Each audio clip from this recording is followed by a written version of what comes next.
السلام عليكم ورحمة الله تعالى وبركاته. الحمد لله رب العالمين، والصلاة والسلام على سيد المرسلين وعلى آله وأصحابه أجمعين. قال الله تعالى في القرآن العظيم وفي الفرقان المجيد: أعوذ بالله من الشيطان الرجيم، بسم الله الرحمن الرحيم. أم حسبت أن أصحاب الكهف والرقيم كانوا من آياتنا عجبا. صدق الله العلي العظيم.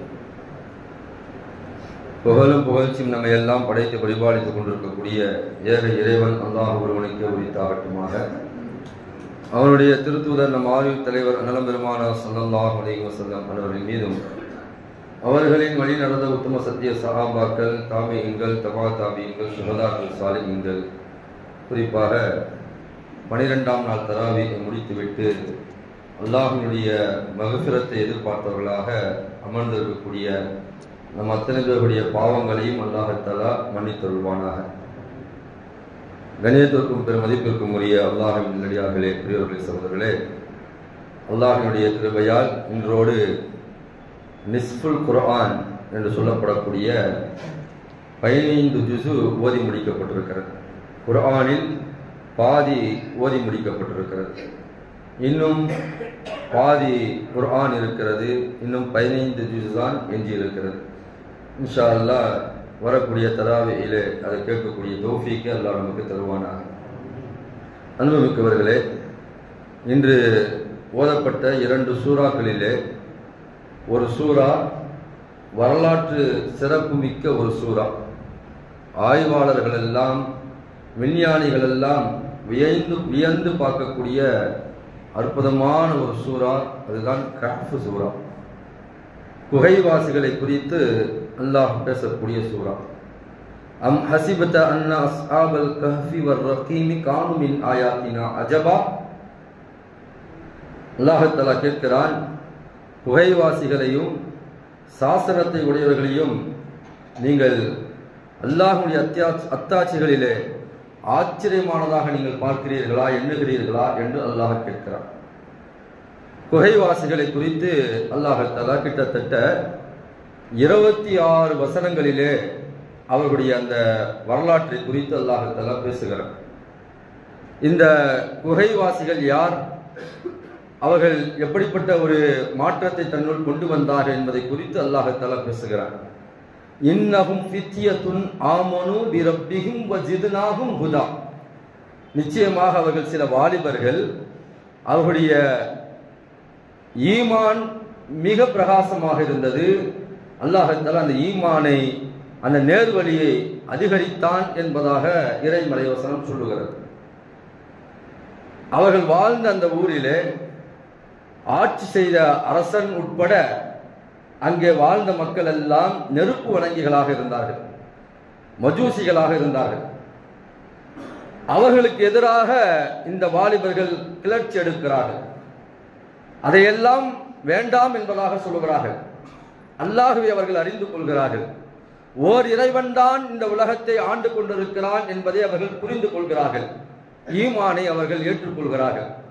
ஆகையால் தைரியத்தை வர வைத்து அவர்கள் அரசனுக்கு முன்பாக சென்று, நீங்கள் செய்வையெல்லாம் தவறு என்பதாக சொல்கிறார்கள். நீங்கள் வணங்கக்கூடிய இந்த தெய்வங்கள் எல்லாம் போலியானது என்பதாக சொல்கிறார்கள். அரசனுக்கு சொல்கிறார்கள், நீங்கள் ஈமானை ஏற்றுக்கொள்ளுங்கள் என்பதாக. அரசன் சும்மா விடுவாரா? சும்மா விட மாட்டார். கடைசியில் அங்க இருக்கக்கூடிய பணியாட்களை வச்சு உங்களுடைய ட்ரெஸ் எல்லாம் நீங்க கழட்டுங்க என்பதாக அரசன் உத்தரவிடுகிறார். அவங்க அந்த மானத்தை பாதுகாப்பதற்காக வேண்டியும், தன்னுடைய ஈமானை பாதுகாப்பதற்காக வேண்டியும் அங்கிருந்து அவர்கள் ஓடி வந்து தலைமறைவாக ஒரு இடத்திலே அவர்கள் தங்குகிறார்கள். அதுதான் கஹ்ஃப் குகை என்று சொல்லப்படக்கூடிய குகை. அந்த குகையிலே அவர்கள் தஞ்சமடைகிறார்கள். அவங்க எத்தனை வருஷம் அந்த குகையில இருந்தாங்க என்பதாக அல்லாஹ் தஆலா திருமறை வசனங்களிலே சொல்லும் போது, வலபிசு ஃபீ கஃபிஹிம் ஸலாஸமியத ஸினீன் வஸ்ஸாது 9 300 வருடங்கள், இன்னும் 9 ஆண்டுகள் அதிகரித்து 309 வருடங்கள் அந்த குகையிலே அவர்கள் தங்கினார்கள். ஃபதரபனா அலா ஆதானிஹிம் ஃபில் கஃபி ஸினீன அததா. அவருடைய காதுகளிலே நாம் தட்டி கொடுத்து அவர்களை நாம் இத்தனை வருடங்கள் தூங்க வைத்தோம் என்பதாக அல்லாஹ் தஆலா பேசுகிறார். பொதுவாக இன்றைக்கு மருத்துவம் சொல்லும், நான் சார்ந்திருக்கக்கூடிய அந்த அக்குபஞ்சர் மருத்துவத்திலே சொல்லுவார்கள், காதுகளிலே தூக்கத்தினுடைய புள்ளிகள் என்பதாக. அந்த புள்ளிகளை தட்டி விடும்போது குழந்தைகளுக்கு அப்படியே அந்த காதுகளை வருடி விடும்போது தூக்கம் தானாக வரும் என்பதாக சொல்லுவார்கள். அல்லாஹ் குர்ஆன் அற்புதமாக சொல்கிறான், காதுகளை நாம் தட்டி கொடுத்தோம். கிட்டத்தட்ட 300 வருடங்கள் அந்த குகைவாசிகள், அந்த வாலிபர்கள் அங்கே உறங்கினார்கள், தூங்கினார்கள் என்பதாக இறைமறை வசனம் சொல்லி காட்டுகிறது. அவங்க அந்த குகையில இருக்கிறாங்க, தன்னுடைய ஈமானை பாதுகாத்துக் கொள்வதற்காக வேண்டி, தன்னுடைய மானத்தை பாதுகாத்துக் கொள்வதற்காக வேண்டி அந்த குகையிலே ஒதுங்கினார்கள். இது எங்க இருக்குது? இந்த குகை எங்க இருக்குன்னு சொன்னா, ஜோர்டானுடைய தலைநகர் அம்மானுக்கு அருகாமையில் இருக்கக்கூடிய ரகீம் என்று சொல்லப்படக்கூடிய அந்த இடத்துல இந்த குகை இருக்கிறது. இது சமீப காலத்தில் இந்த குகை அங்கே இருக்கிறது என்பதாக கண்டுபிடிக்கப்பட்டிருக்கிறது. சஹாபாக்குடைய காலங்களில் கூட அந்த குகையை கண்டுபிடிப்பதற்காக வேண்டி முயற்சி செய்தார்கள். ஆனால் அந்த குகையை கண்டுபிடிக்க முடியவில்லை என்பதாக வரலாற்றிலே பதிவு செய்யப்பட்டிருக்கிறது. இப்பொழுது சமீப காலமாக அது கண்டுபிடிக்கப்பட்டு அந்த ஜோர்டானுக்கு செல்லக்கூடியவர்கள் எல்லாம் அந்த குகையை பார்த்து வருகிறார்கள் என்பதாக சொல்லப்படுகிறது. அப்ப அந்த குகையில அந்த 300 வருடங்கள் தங்குறாங்க பாருங்க. தங்கிட்டு அதுக்கு பிறகு அவங்க என்ன செய்யறாங்கன்னு சொன்னா விழிக்கிறாங்க, முழிக்கிறாங்க. முழிச்சிட்ட பிறகு, விழித்து பார்த்த பிறகு அவர்கள் ஒருவர் இன்னொருவரை பார்த்து கேட்கிறார், நம்ம எவ்வளவு நேரம் தூங்கி இருப்போம் என்பதாக கேட்கிறார். அல்லாஹ் குர்ஆன்ல அழகா சொல்லி காட்டுகிறார். இன்னொருவர் சொல்லுகிறார், ஒரு நாள் அல்லது அதற்கு குறைவாக நாம் தூங்கி இருப்போம் என்பதாக சொல்கிறார். தூங்கியது என்னவோ 300 வருடங்களுக்கு மேலாக. ஆனால் அவருடைய தூக்கத்தை அல்லாஹ்தாலா எவ்வளவு சுருக்கி இருக்கான் பாருங்க. அவங்க சொல்றாங்க, ஒரு நாள் அல்லது அதற்கு குறைவாக நாம் தூங்கி இருப்போம் என்பதாக அவர்கள் எண்ணிக்கொள்கிறார்கள். அதனால அவங்க என்ன செய்யறாங்கன்னு சொன்னா, அவங்க நினைச்சுக்கிட்டு இருக்கிறது வந்து ஒரு நாள் தூங்கி இருப்போம் அல்லது அதுக்கு குறைவா தூங்கி இருப்போம். முடிச்சுட்டாங்க, இப்ப பசி எடுக்குது. அதுல அவங்க கையில வச்சிருந்த அந்த காசை எல்லாம் என்ன செய்யறாங்க, 300 வருடத்துக்கு முன்னால் உள்ள அந்த காசை எடுத்து ஒருத்தர்கிட்ட கொடுத்துட்டு, நீங்க இதை எடுத்துட்டு போயிட்டு பசிக்காக, நமக்கு வந்து பசிக்குது, நீங்க சாப்பாடு ஏதாவது வாங்கிட்டு வாங்க, உணவு வாங்கிட்டு வாங்க, போய் அங்க வந்து என்ன செய்யுங்கன்னு சொன்னா, அதுதான் அல்லாஹ் அழகா சொல்லி காட்டுகிறார். ஐயுஹா அஸ்கா துஆமன் ஃபல்யாத்திகும் பிரிஸ்கும் மின். யார் வந்து நல்ல ஹலாலான உணவை வச்சிருக்கிறாங்களோ அவங்கள்ட்ட நீங்க பார்த்து அந்த உணவை வாங்கிட்டு வாங்க என்பதாக அந்த வாலிபர்கள் பேசிக்கொள்கிறார்கள். அப்ப அந்த இக்கட்டான சூழ்நிலைகள்ல கூட அவங்க ஹலாலை முன் வைத்திருக்கிறார்கள் என்பதாக தஃசீரிலே முஃபஸ்ஸிரீன்கள் விளக்கம் எழுதுகிறார்கள். அவங்க இருக்கிறதோ குகையில, அவங்க ஒரு இக்கட்டான ஒரு காலகட்டத்தில் இருக்கிறாங்க. அரசன் எந்நேரம் அவர்களை கொண்டு விடுவான் என்பதாக அவர்கள் எண்ணிக்கொண்டிருக்கிறார்கள். அந்த காலகட்டத்தில் கூட அந்த காசை கொடுத்து அனுப்பும் போது, ஐயுஹா அஸ்கா துஆமன், யார் நல்ல ஹலாலான உணவை தருவாரோ அவர்கிட்ட போய் உணவு வாங்கிட்டு வாங்க என்பதாக சொல்லி அனுப்புகிறார்கள். ஏன்னா ஹலாலான உணவு எவ்வளவு இக்கட்டான சூழ்நிலைகள் இருந்தாலும் கூட அந்த இடத்துல தான் மனிதன் என்ன செய்வான், தோற்று போய் விடுவான். அவன் நார்மலா இருக்கக்கூடிய நேரங்கள்ல வந்து நல்ல கையில காசு பணங்கள்லாம் இருக்கும்போது நம்ம என்ன செய்வோம்னு சொன்னா ஹலாலானதை தேடுவோம். ஆனால் ஒரு நெருக்கடி வரும்போது, ரொம்ப கை கடிச்சிருச்சு, பணம் நெருக்கடி ரொம்ப மோசமா இருக்குது, அந்த நேரத்துல தான் அல்லாஹ் தஆலா என்ன செய்வான், நம்முடைய ஈமான பாப்பா, நம்ம ஹலாலா வந்து சாப்பிட்றோமா, ஹலாலான சம்பாத்தியத்தை தேடுறோமா, ஹலாலான வருமானத்தை தேடுறோமா, அந்த நேரத்துல தான் அல்லாஹ் பார்ப்பான். அந்த சோதனைகள் எல்லாம் நம்ம ஒவ்வொருவரும் கடந்து வந்திருப்போம். சில நேரங்கள்ல பரிசை திறந்து பார்த்தீங்கன்னு சொன்னா 1 ரூபாய் கூட இருக்காது. 1 ரூபாயை கூட நம்ம என்ன செஞ்சிருப்போம் சொன்னா சில நேரங்கள்ல தேடி இருப்போம். யார்ட்டையும் கேட்கறதுக்கு வெக்கப்பட்டுட்டு என்ன செய்வோம்னு சொன்னா, டீயை மட்டும் குடிச்சிட்டோ அல்லது தண்ணீரை மட்டும் குடிச்சிட்டோ என்ன செய்வோம்னு சொன்னா பல நேரங்கள் நம்ம வாழ்ந்திருப்போம். அப்படிப்பட்ட ஒரு இக்கட்டான காலகட்டங்கள் வரும். ஒவ்வொரு மனிதனும் அதை கடந்து வந்திருப்போம். அந்த நேரங்கள்ல வந்துதான் மனுஷனுக்கு சைத்தான் இப்படிப்பட்ட ஒரு தூண்டுதலை போடுவான். நீங்க என்ன செய்யுங்க, ஏதாவது ஒரு வழியில போயிட்டு ஏதாவது ஒரு வழியில நீங்க சம்பாரிச்சு வாங்கன்னு சொல்லிட்டு என்ன செய்வான்னு சொன்னா ஒரு தூண்டுதலை போடுவான். அந்த நேரத்துல நம்ம ஹலாலாக நாம் உணவை சாப்பிடுவதை அல்லாஹ் தஆலா விரும்புகிறார். அதைத்தான் அந்த வாலிபர்கள் செய்தார்கள். போறாங்க, அவர் போய் காசை கொடுக்குறாரு, கடைக்காரர் பார்க்கிறாரு, இது என்னடா இது, இந்த காலத்து காசு இல்லையே. ஏன்னா 300 வருடங்கள் கடந்து வந்துருச்சுல, டைம் லைன்ல போனா தெரியும் நினைக்கிறேன். 300 வருடங்கள் என்ன செஞ்சிருச்சுன்னு சொன்னா கடந்து வந்துருச்சு. பழைய காலத்து காசு இது. பார்க்கிறாரு, இது பழைய காலத்து காசாச்சே அப்படின்னு சொல்லிட்டு இதை எடுத்துட்டு நேரா அவரை கூப்பிட்டு அரசர்கிட்ட போயிடுறாரு.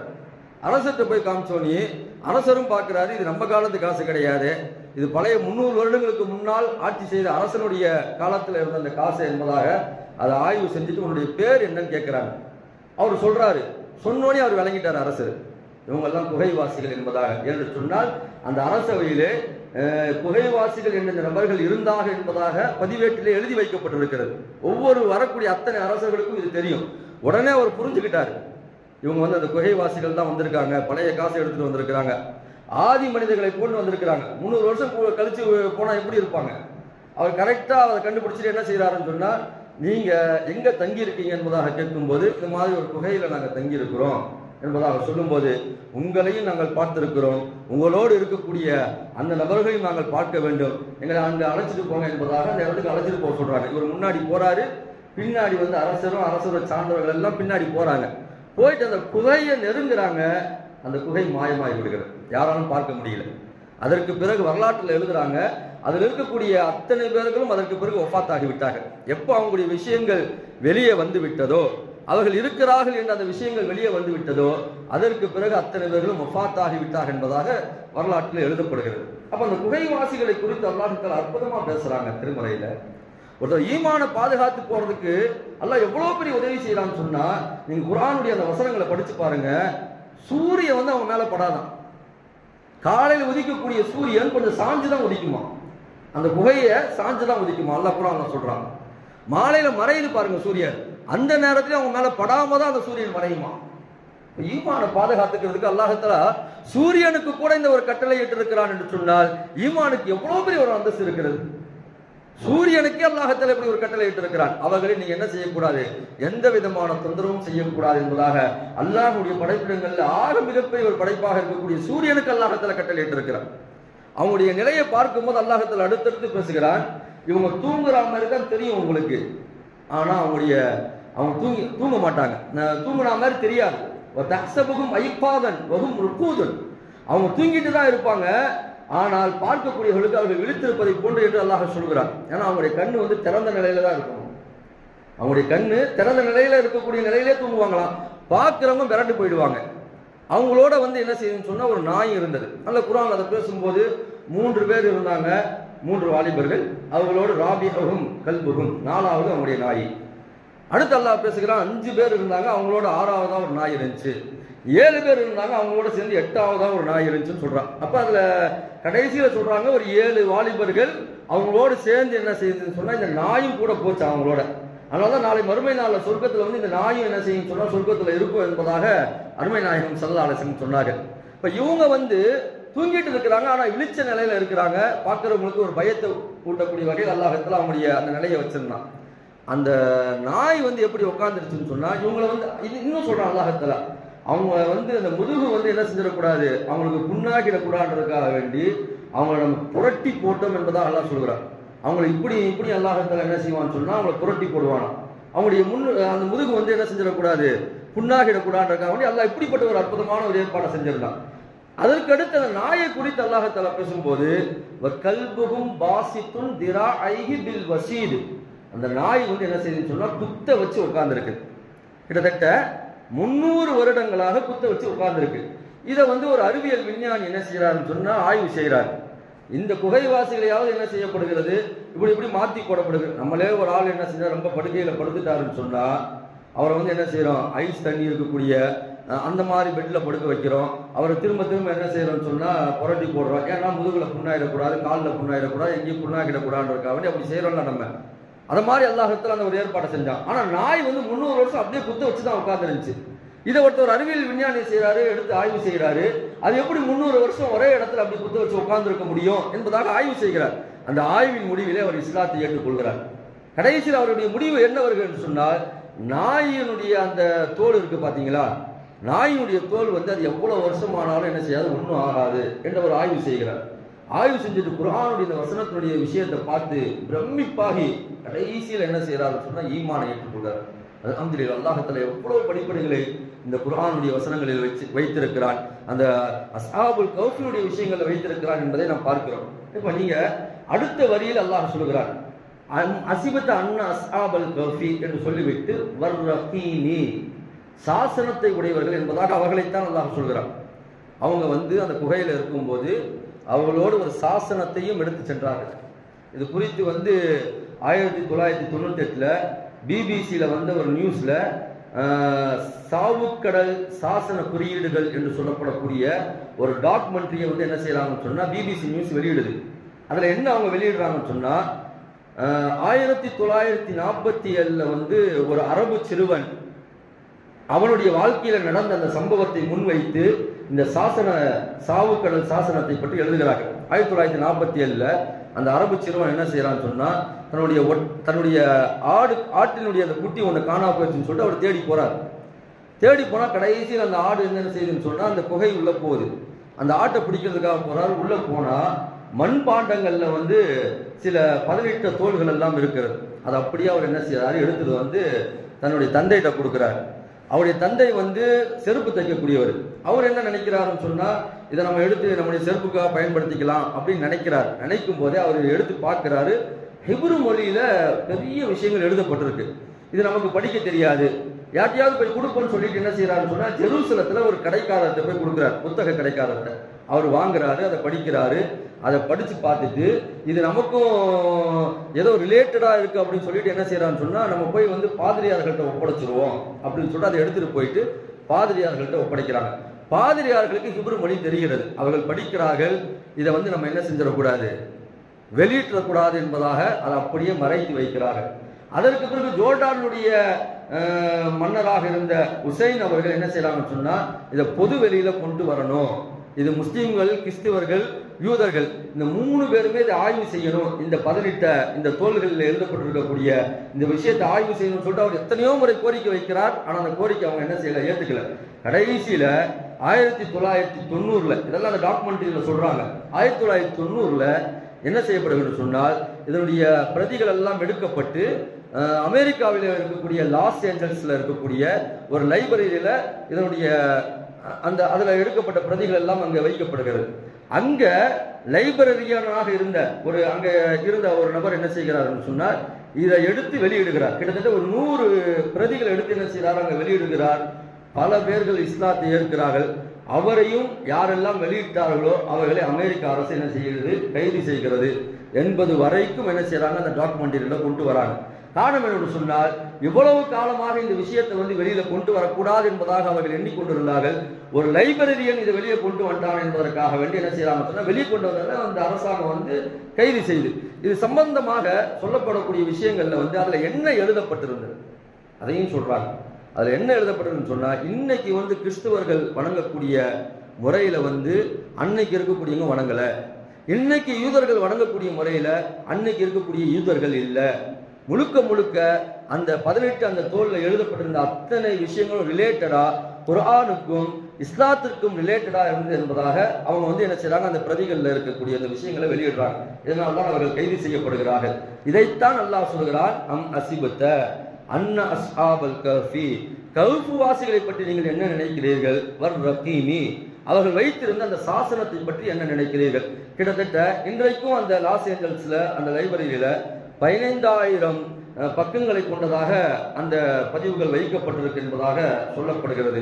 அல்லாஹ் குர்ஆன்ல சொல்லப்பட்டிருக்கக்கூடிய அத்தனை விஷயங்களையும் ஒருவருடைய ஈமானுக்கு அல்லாஹ்தஆலா உத்வேகமாக அல்லாஹ்தஆலா வைத்திருக்கிறான் என்பதாக நாம் பார்க்கிறோம். குர்ஆனை பார்த்து இன்னைக்கு அதனுடைய சொல்லப்பட்டிருக்கக்கூடிய அந்த விஷயங்களை பார்த்து இன்னைக்கு நிறைய பேர்கள் இஸ்லாத்தை ஏற்றுக்கொண்டு வருகிறார்கள். நீங்க அமெரிக்கா, மேற்கத்திய நாடுகள்லாம் வந்து குர்ஆனை படிச்சு அவங்க இஸ்லாத்துக்கு வராங்கன்னு சொல்றாங்க. குர்ஆனை படிக்கணும் அவங்களுக்கு அரபு மொழி தெரியுமா? கிடையாது. அதனுடைய தர்ஜுமாக்களை படிக்கிறார், குர்ஆனுடைய தர்ஜுமாக்களை படிக்கிறார். இன்னைக்கு நம்ம அதை படிக்கிறதே கிடையாது. நம்ம குர்ஆனையும் படிக்கிறது கிடையாது, தர்ஜுமாக்களையும் படிக்கிறது கிடையாது. மேற்கத்திய நாடுகள் எல்லாம் இஸ்லாத்துக்கு எப்படி வராங்கன்னு சொன்னா குர்ஆனையும் படிக்கிறார்கள், அதனுடைய தர்ஜுமாக்களை படிக்கிறார்கள். அதனுடைய சில வார்த்தைகள் இந்த கல்புகும் பாசித்தும் திராயிஹி பில் வசீல், அந்த நாயை படித்து ஒரு இஸ்லாத்துக்கு வருகிறார். இப்படி குர்ஆன்ல சொல்லப்பட்டிருக்கக்கூடிய பல விஷயங்களை அவங்க ஆய்வு செஞ்சு இஸ்லாத்தை ஏற்றுக்கொள்ளக்கூடிய மக்கள் இன்றைக்கு நிறைய பேர்கள் இருக்கிறார்கள். மேற்கத்திய நாடுகள்ல வந்து இஸ்லாம் இன்றைக்கு வளர்ந்து கொண்டிருக்கிறது என்பதாக சொல்லுகிறார்கள். இன்னும் 2050 ஆகிவிட்டது என்று சொன்னால் இஸ்லாம் வந்து உலகத்திலே பல இடங்களிலே பரவிவிடும் என்பதாக இன்னைக்கு அதை தடுக்கிறதுக்காக வேண்டிதான் என்ன செய்யறாங்க, இஸ்லாத்தின் மீது ஏதாவது ஒன்று சொல்லிக்கிட்டு அங்க ஏதாவது ஒரு போரை பண்ணிக்கிட்டு அங்க ஏதாவது ஒரு தடையை போட்டுக்கிட்டு ஏதாவது உலகம் முழுக்க என்ன செய்யறாங்க சொன்னா ஏதாவது ஒரு செஞ்சுக்கிட்டு இருக்காங்க. ஆனால் குர்ஆன்ல சொல்லப்பட்டிருக்கக்கூடிய அந்த விஷயங்களை நாம் ஆய்வு செய்தோம் என்று சொன்னால் கண்டிப்பாக அது பிறருக்கு ஆய்வு செய்ய நாம் கொடுத்தோம் என்று சொன்னால் அவர்களுக்கு ஈமானைத்தான் அது தரும் என்பதாக நாம் வரலாற்றின் வழியாக பார்க்கிறோம். அல்லாஹ் தஆலா அந்த ஈமானை பிறருக்கு எத்தி வைக்கக்கூடிய தௌஃபீக்கை நமக்கு தருவானாக. அதனால ஒரு சின்ன ரெக்யூஸ்ட் என்ன சொன்னால், சாயந்தரம் கூட ஒருத்தர் சொன்னார், அதாவது எங்களுடைய கடையில் நான் எப்பவுமே ஒரு 10 தர்ஜுமா குர்ஆனை வாங்கி வைக்கிறது, யாராவது கேட்டாங்கன்னு சொன்னால் அவங்களுக்கு நான் அதை ஒன்று என்ன செய்யறது எடுத்து கொடுப்பேன் அப்படின்னு சொன்னார் ஒருத்தர். எனக்கு உண்மையிலே ஆச்சரியமா இருந்துச்சு. ஞாபகத்தில் வந்ததுனால சொல்கிறேன், நான் கடையில் நான் வாங்கி வச்சிருப்பேன், மாற்றார்கள் வந்தாங்கன்னு சொன்னால் அவங்க கேட்குறாங்க நம்மள்கிட்ட குர்ஆனை கொடுங்க. குர்ஆனை கொடுத்தா அவங்களால என்ன செய்ய முடியாது, வாங்கி நம்ம அலமாரியில் வைக்கிற மாதிரி தான் அவங்களும் அலமாரியில் வைப்பாங்க. குர்ஆன் அரபி மொழியில் இருக்குது, அதை படிக்க நமக்கே தெரியல, அவங்க எப்படி படிப்பாங்க? அதனால் குர்ஆனுடைய தர்ஜுமாவை நான் வாங்கி வச்சிருக்கிறேன், இங்கிலீஷ்லேயும் இருக்குது தமிழ்லையும் இருக்குது, கேட்குறவங்களுக்கு நான் கொடுப்பேன். அது ஏதாவது ஒரு விதத்தில் அவங்க படிக்கும்போது கண்டிப்பாக அவர்களுக்கு என்ன செய்யும் சொன்னால் ஈமான கொடுக்கும். சபரிமாலா அவர்கள் எல்லாம் இப்படித்தான் இஸ்லாத்திற்குள் வந்தார்கள். அல்லாஹ் தஆலா நம்மின் மூலமாக ஒருவர் இஸ்லாத்தை அறிந்து புரிந்து வரக்கூடிய தௌஃபீக்கை நம் அத்தனை பேர்களுக்கும் தருவானாக. பிஸ்மில்லாஹிர் ரஹ்மானிர் ரஹீம். நவைத்து சௌம கதின் அன் அதாஇ ஃபர்லி ரமலான ஹாதிஹி